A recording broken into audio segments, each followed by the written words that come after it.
जी, अस्सलाम वालेकुम। अच्छा बच्चों, अब हम लोग देखेंगे कि जो सिनैप्स हम लोग अभी तक देखते आए हैं कि किस तरह एक न्यूरॉन दूसरे के साथ कनेक्शन बनाता है और अपनी जो इम्पल्स है, अपना जो करंट है, वो दूसरे को ट्रांसफ़र करता है, तो वो कैसे करता है, ठीक है? तो इतना तो हमें पता है कि होता ये है कि बस पीछे से एक्शन पोटेंशियल चलता आ रहा था कि करते-करते वो इधर सिनैप्स तक पहुँचता है, तो यहाँ आकर कुछ ऐसा होता है कि वो चीज़ यहाँ ट्रांसफ़र हो जाती है। ठीक है? वो जो करंट होता है, एक्शन पोटेंशियल, वो दूसरे न्यूरॉन पे ट्रांसफ़र हो जाता है। तो हमें देखना है वो कैसे होता है। बहुत ही सिंपल सी चीज़ है। अब असल में ना हमें समझना ये है कि आखिर क्यों ज़रूरत पड़ी इतने लंबे-लंबे ये सिनैप्स बनाने की। जो न्यूरॉन्स है ना, ये जो न्यूरॉन्स हैं, अब आपस में ये साइटोप्लाज़्मिक कोई कनेक्शन तो नहीं है इनका। ये एक न्यूरॉन है, इसका नाम एक रखा है मैंने, इसके दूसरा रखा है, दूसरा न्यूरॉन है। तो लाइक जो पहले हमने डिस्कस किया था, ये चिंटू है, ये मिंटू है, तो भी चिंटू मिंटू आपस में कैसे कनेक्ट कर सकते हैं? इनके दरमियान कोई साइटोप्लाज्मिक कनेक्शन तो है नहीं कि मेम्ब्रेन से होती हुई वो चली जाती, वो तो है नहीं। तो अब इन्हों के पास जो क्लेफ्ट है ना, इस जो क्लेफ्ट जो इनके दरमियान में दरार है, इसको कैसे ये कवर करते हैं, कैसे जंप करता है यहाँ से इम्पल्स दूसरे तक कैसे जाती है, वो डिस्कस करने लगे हैं। बस होता ये है कि जब एक्शन पोटेंशियल होता इधर आता है ना, सिनेप्टिक क्लेफ्ट तक आता है, ठीक है?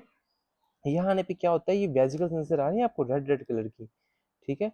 ये वेसिकल्स जो हैं, एक्शन पोटेंशियल के आने की वजह से ये वेसिकल्स आके एक्सोसाइटोसिस हो जाती है। एक्सोसाइटोसिस पढ़ा है ना आपने?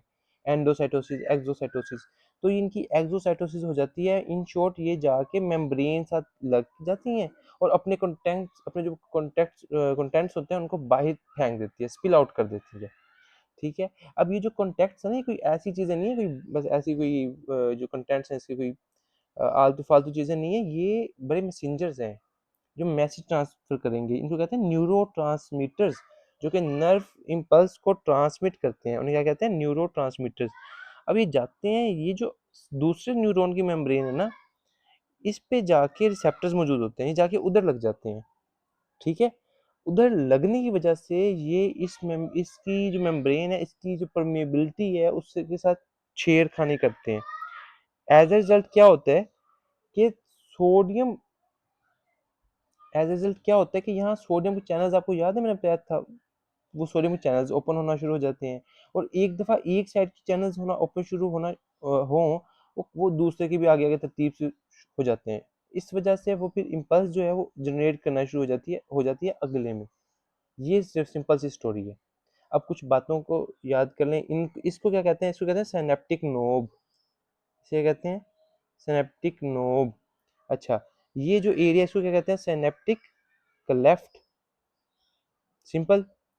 ये जो मेम्ब्रेन है, ये अपने पास, एक मिनट, जो ये वाली मेम्ब्रेन है ना, इस साइड वाली सिनेप्स के इस साइड वाली मेम्ब्रेन, जो ये मेम्ब्रेन है, इसको कहते हैं प्री सिनेप्टिक मेम्ब्रेन। सिनेप्स से पहले वाली, सिंपल सी बात, प्री सिनेप्टिक मेम्ब्रेन। और सिनेप्ट के बाद वाली जो ये मेम्ब्रेन है ना, जो सिनेप्ट के जहाँ रिसेप्टर्स पड़े हुए हैं, इसको कहते हैं पोस्ट सिनेप्टिक मेम्ब्रेन। जो सिनेप्स के बाद वाली है, पोस्ट सिनेप्टिक मेम्ब्रेन। ठीक है? ये तो सिंपल सी बातें होगी, और जो बुक में आपकी मजीद एक उसने ना पॉइंट लिखा हुआ है, मैं आपको वो समझाऊँ। अच्छा, अब ये जो जाएगा यहाँ से, हम लोग कहते हैं कि स्टिमुलस आया, इसमें इधर से एक्शन पोटेंशियल आया और न्यूरोट्रांसमीटर्स रिलीज हो गए सिनेप्टिक लेफ्ट में, जाके अपने रिसेप्टर्स पे लग गए और आगे उन्होंने थोड़ी चेंजेस की और एक्शन पोटेंशियल जनरेट कर दिया। तो क्या ये सिंगल एक वेजिकल का, इसका सिंगल वेजिकल का जनरेट कर देगा? नहीं, नहीं कर पाएगा। हर दफ़ा जब भी एक एक्शन पोटेंशियल आएगा ना, इसके नतीजे में कुछ खास तादाद रिलीज़ होगी, लाइक 50-60 वेसिकल्स रिलीज़ होंगे। वो 50-60 वेसिकल्स जाके अपने जो न्यूरोट्रांसमीटर्स हैं यहाँ फेंक देंगे और वो जाके इन स्पेसिफिक रिसेप्टर्स पे एक्ट करेंगे और थोड़ा-सा पोटेंशियल प्लस की तरफ लेके जाएँगे। थोड़ा-सा पोटेंशियल प्लस साइड की तरफ लेके जाएँगे। लाइक हमने कहा था -70 होता है, तो थोड़ा-सा इनके आने की वजह से ना आप कह लोगे कि वो हो जाएगा -60। क्या इस पे अपना एक्शन पोटेंशियल जनरेट हो जाएगा अगले वाले में? नहीं होगा। कब तक नहीं होगा? जब तक एक थ्रेशोल्ड ना आ जाए। थ्रेशोल्ड क्या होता है? थ्रेशोल्ड होता है वो पोटेंशियल कि जिस पे जिसे जो पहुंचने पे एक्शन पोटेंशियल स्टार्ट हो, मतलब जो कम से कम चाहिए हो। नॉर्मली आप समझो न्यूरॉन्स में ना एवरेज 1 - 55 होते हैं, तो अभी -60 पे भी नहीं काम हो सकता। एक और इम्पल्स आई पीछे से, वो एक और इम्पल्स आई, उसने 50-60 और रिलीज करवा दिए। अब जो ये 50-60 रिलीज होंगे ये दोबारा स्टिमुलेट करेंगे और अब मजीद चैनल्स ओपन होंगे और मजीद कम हो जाएगा। अब -50 हो गया या 55 भी हो गया ना, जैसे 55 को टच करेगा फौरन एक एक्शन पोटेंशियल जनरेट हो जाएगा। ये सारी स्टोरी है। सही है। अच्छा, अब आपकी बुक ना एक बात और लिखती है और वो अहम है, तो मैं आपको, बल्कि मैं आपको ऐसे कहता हूँ, मैं बुक पे ही आपको दिखा दूंगा वो। तो हम बुक की तरफ चलते हैं। हमने अब साइनैप्स देखना था। सिनेप्स का हमने देखा कि लाइक जो भी है ये, इसमें कुछ साइटोप्लाज्मिक कनेक्शंस तो होते नहीं है दो न्यूरॉन्स के दरमियान, तो माइक्रोस्कोपिक से गैप्स होते हैं, उनको हम साइनैप्स कर देते हैं। ठीक है। सिंगल न्यूरॉन होता है ना, वो मैनी इनकमिंग डिफरेंट न्यूरॉन्स के साथ साइनैप्स बना सकता है। इसका क्या मतलब है? इसका सिंपल सा मतलब ये है कि लाइक अगर ये हमारा कह लो चिंटू है, तो ये जो है ना, ये पीछे से लाइक कई न्यूरॉन्स, कोई एक ये न्यूरॉन पड़ा था, मैं जस्ट सिंपलिसिटी के लिए बना रहा हूँ, इसके साथ भी कनेक्शन बना लिया। ये न्यूरॉन पड़ा था, इसके साथ भी बना लिया। सिंपलिसिटी के लिए मैं न्यूरॉन जरा ऐसे बना रहा हूँ, ठीक है, इसके साथ भी बना लिया। तो एक न्यूरॉन पीछे से कमिंग मल्टीपल न्यूरॉन्स के साथ कनेक्शन बना सकता है, और इसी तरह ये भी आगे जाके ना, ऐसा नहीं, ये भी आगे जाके दो तीन के साथ कनेक्शन बना सकता है, तभी तो जाल बनता है हमारे नर्वस सिस्टम का। तो कुछ इस तरह का ये सिस्टम होता है। अब इसमें ना एक्शन पोटेंशियल कैसे जनरेट होगा, जो अपने चिंटू की हम डिस्कस कर रहे हैं, इस चिंटू साहब में कैसे होता है कि लाइक यहाँ से आया पोटेंशियल, एक्शन पोटेंशियल, उसने आके थोड़ा सा स्टिमुलस कर दे दिया यहाँ, -70 जो था ना इसके अंदर, तो उसको कर दिया उसने -65 सपोज।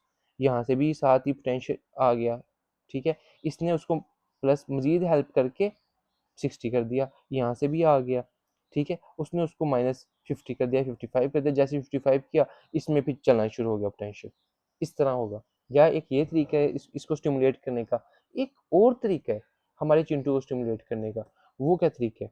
वो ये तरीका है, एक मिनट, वो ये वो ये तरीका है कि बजाय इसमें से आए, वो एक ही ना, अगर एक ही में से बार बार एक्शन पोटेंशियल आएगी, एक दफा आया उसने थोड़ा स्टिमुलेट कर दिया, फिर दोबारा आया फिर और स्टिमुलेट कर दिया, फिर आया फिर दोबारा मजीद स्टिमुलेट कर दिया, कि एट देन थ्रेशोल्ड क्रॉस हुआ, और जैसे थ्रेशोल्ड क्रॉस हुआ इस पे एक्शन पोटेंशियल चलना शुरू हो गया।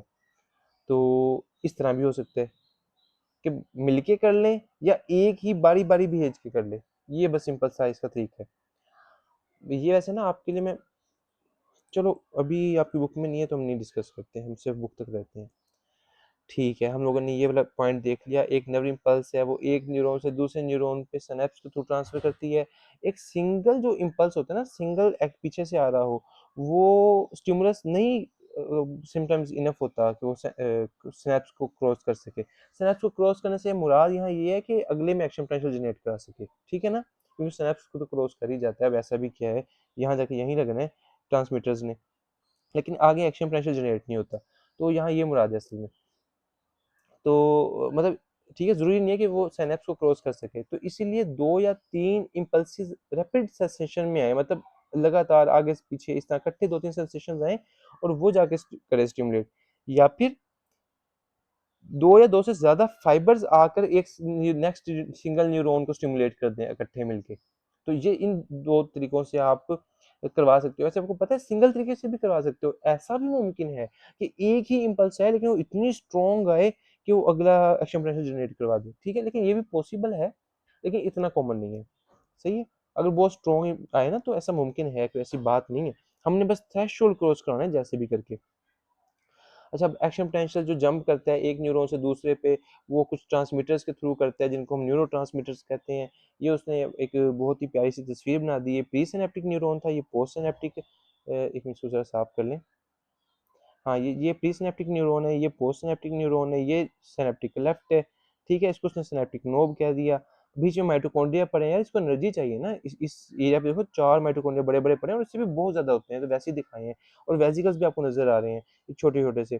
तो जो माइटोकॉन्ड्रिया है ना, ये असल में यहाँ चाहिए होते हैं, क्योंकि अब आप खुद ही अंदाजा लगा सकते हो किस तरह न्यूरॉन्स बार-बार इधर से इन ट्रांसमीटर्स को हम लोग बाहर फेंकेंगे वेसिकल्स को इस तरह सिनेप्टिक वेसिकल्स को हम बाहर फेंकेंगे, तो अभी सिनेप्टिक वेसिकल्स को कोई बना भी तो रहा था, ठीक है ना? इसके अंदर ये जो न्यूरोट्रांसमीटर बन रहा है कहीं से तो आ रहा है, तो उसके लिए एनर्जी चाहिए होती है, वो सारी ये माइटोकॉन्ड्रिया प्रोवाइड करते हैं। अच्छा, वही बात जब सिनेप्टिक नोड पे पहुंचता है, सिनेप्टिक वेसिकल जाके फ्यूज करती हैं, न्यूरोट्रांसमीटर्स को सिनेप्टिक क्लेफ्ट के अंदर रिलीज कर देती हैं, ये न्यूरोट्रांसमीटर्स जाके रिसेप्टर पे बाइंड करते हैं, पोस्ट सिनेप्टिक मेम्ब्रेन जो है ये वाली, ये ट्रिगर होती है, यहाँ एक्शन पोटेंशियल चलना शुरू हो जाता है और ठीक है, खत्म।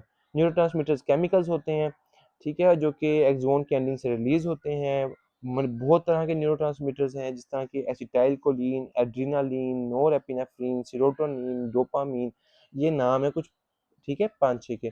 तो इसके अलावा और भी बहुत होते हैं अगर मैं आपको बताऊँ ना, वैसे ही मतलब डराने के लिए बता रहा हूँ, गैबा हो गया, ग्लाइसिन हो गया, नाइट्रिक ऑक्साइड हो गया, तो ये सारे न्यूरोट्रांसमीटर्स हैं।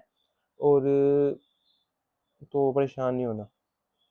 अब एसिटाइल कोलिन की बात करने लगा, ये इसको याद कर लें, मतलब इसको तो याद करें, बाकी भी याद करें, लेकिन इसको अच्छे से याद कर लें एसिटाइल कोलिन। उसकी वजह ये है कि जो सीएनएस से बाहर वाला है ना, जो हमारा सेंट्रल नर्वस सिस्टम है, एक मिनट, जो सेंट्रल नर्वस सिस्टम है हमारा ब्रेन वगैरह, इससे जो बाकी बाहर वाला सारा नर्व्स वगैरह जा रही हैं, जो सेंसरी न्यूरॉन्स पड़े थे, मोटर न्यूरॉन्स पड़े थे, उन सब के जो न्यूरोट्रांसमीटर्स है ना, वो एसिटाइल कोलिन है। बाकी जितने भी हमने पढ़े ना ये सारे, ये और बाकी जो मैंने बताए भी थे आपको, गैबा ग्लाइसिन, वो सारे के सारे उनका ताल्लुक है इसके अंदर से, सीएनएस के अंदर से, अंदर मतलब इनके अंदर जो न्यूरॉन्स हैं वो रिलीज करते हैं, ठीक है। जो बाहर वाले हैं ना, अपने पास ये सेंसरी हो गए, भला हमारे पास ये मोटर हो गए, इन दो ये जो अपनी एनिक्स पे रिलीज करते हैं वो कौन सा करते हैं, एसिटाइल कोलिन, बस ये इतना सा आपने याद रखना है। तो ये हम लोगों ने सिनेप्स भी कंप्लीट कर लिया।